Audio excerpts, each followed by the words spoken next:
Hey, Nisa, it's Brandon. Did I catch you at a bad time? This might sound a bit random. I noticed you have a piece of land out in Santa Cruz County. That's yours, right? Just wanted to see if you'd ever consider an offer for it. So there's three sections to that. The first section is excited. It's like you just saw your friend in a park and you're like, oh, I can't believe I saw you again. And your voice is going up. At the end of each sentence, it goes up. And going up builds rapport and it signals friendship. Hey, Nisa, how's it going? Did I catch you at a bad time? Now, the next, we want to go even with them. And when we talk even with someone and our voice doesn't go up or down at the end, it sounds like we are on good terms with them. We know them, we have a friendship. And so that we have rapport built and we're equals with them. And then when we're in a position of authority, at the end of our statements, our voice goes down.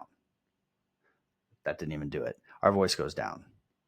And when you go down, then people listen to what you're saying. It sounds like you have more authority and you're anchoring your statement. And so that's the difference between the beginning of the conversation, did I catch you a bad time? And the end, when we say, do you want a cash offer for it? So beginning, it goes up and you build rapport. For the middle line, it goes even and you stay the same.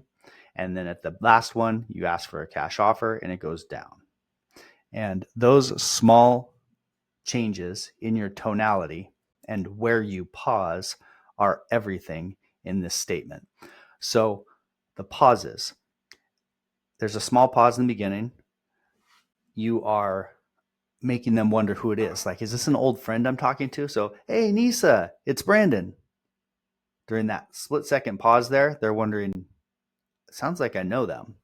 Did I catch it at a bad time? Then they're thinking, no. And once they say no, they've committed to hear the next sentence. People want to keep their commitments. They said no, they're going to listen to you for another sentence. Now it's your job to keep them listening for one more sentence. This might sound a bit random. Pause. Now they're like, wonder what they're going to say. And so that you kept them around for another little bit. I noticed you have a piece of land out in Santa Cruz County. That's yours, right? At that point, now they're going to be curious, like, yeah, that's mine. I wonder what they're calling about. And they've already said that they'll talk to you because they said it's not a bad time. And then you hit them with, I just wanted to see if you'll ever consider a cash offer for it. Just wanted to see if you'd ever consider a cash offer for it. You can play with that sentence and try to put a little bit of curiosity in it. Like, I just want to see if you'd ever consider a cash offer for it.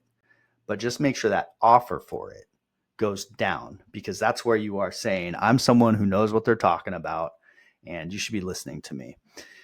That part of this call is what will do the rest of the call. That's what will get us through the rest of the call. And if you nail the tonality, that's what will make you stand out as not just another cold caller. Cold callers, people can tell because they have the same vibe.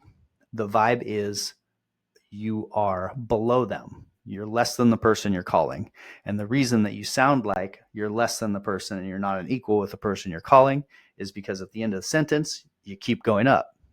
So, hey, Nisa, it's Brandon. Did I catch you at a bad time? Well, this might sound a bit random, but I noticed you owned a piece of land out in Santa Cruz County. That's yours, right? Oh, yeah, I just want to see if you'd ever consider a cash offer for it.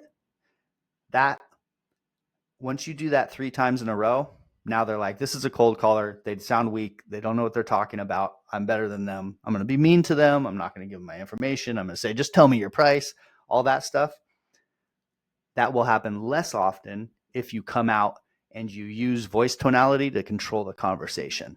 So again, that's okay in the first part. It's okay throughout the rest of the conversation. Pepper it in because you're building rapport, but pay attention to it and don't use it too much because you'll lose your ground.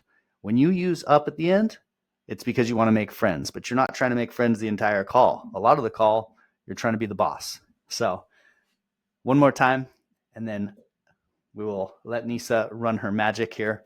And this will be very fun to see what kind of results the team starts getting just with this small change. Hey, Nisa, it's Brandon. Did I catch it at a bad time? This might sound a little bit random. I noticed you have a piece of land out in Santa Cruz County. That's yours, right? I just wanted to see if you'd ever consider a cash offer for it. Bang. Let's go get them. All right, I'll have more trainings coming.